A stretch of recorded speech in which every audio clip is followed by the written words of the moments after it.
Michelle, just before we went to break, you had issued actually a very stern warning. You said, do not upload your information to an app. Why are you so strong about that? Like, what's the problem? Be very clear for our viewers. Well, because it's just like everything else, caveat emptor, buyer beware. You don't know anything about that app. You don't know the background. You don't know who's controlling it. You don't know if they're actually following regulations. You have no idea what country it's from and who's monitoring in what country. You have no idea if that country has rules. You don't know if this particular, even if this is in this country, that whoever the people who are analyzing this data are putting it together and collecting it, where they're storing. Cybersecurity is a whole other massive, massive department. And at the end of the day, you're uploading your stuff to an app that could be rushed. Who's running it? Are they following the rules? Is there a compliance department? Is it associated with it? There's so many things that can run amok.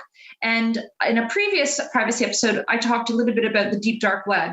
And I can tell you right now, a health card number and someone's full name and their age and date of birth is worth a ridiculous amount. People will pay up to $10,000 in the deep dark web for that information. And why?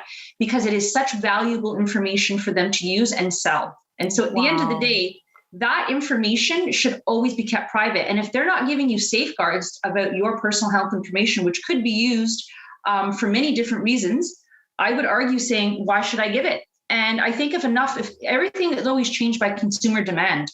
If we don't like something, we can push back as a group. But if we don't, and we just accept it complacently until something goes wrong or someone had a bad issue or incident, only then do we cry wolf and say, oh my God. But why should we do that? Why can't we just be very smart, educated, and well-informed citizens who sit there and say, I'm not sure and I don't want to do that? And if the government mandates it. Let me ask you another question, though. Some people will say, but the government has this information already. They already have a database with all of my health card information. If you went to get the vaccine, some pharmacist or some vaccine clinic took your health card, printed out your certificate. They've obviously inputted your, not only just that you were vaccinated, but your dose, what number it was, the vial number, et cetera. So is the information not out there already?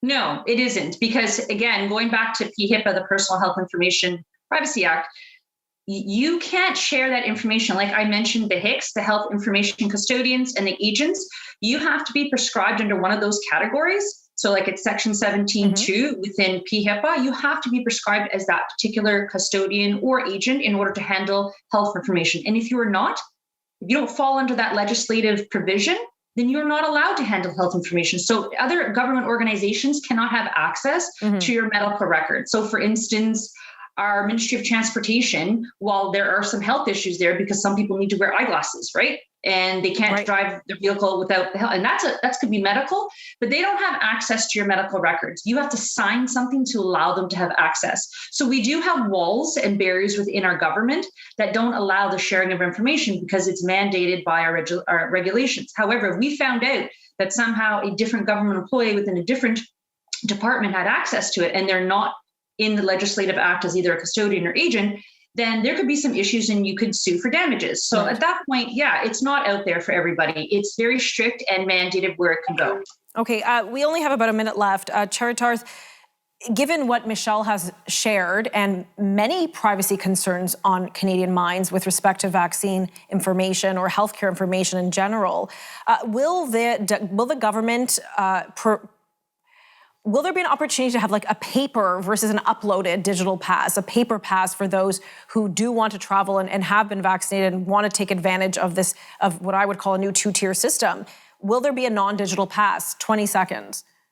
Right. So basically, this is something that the government would have to do, in my opinion, because not everybody is coming along with the digital revolution and as quick as the government would like. So the government has to take every last citizen into account and has to take every last right of that citizen into account.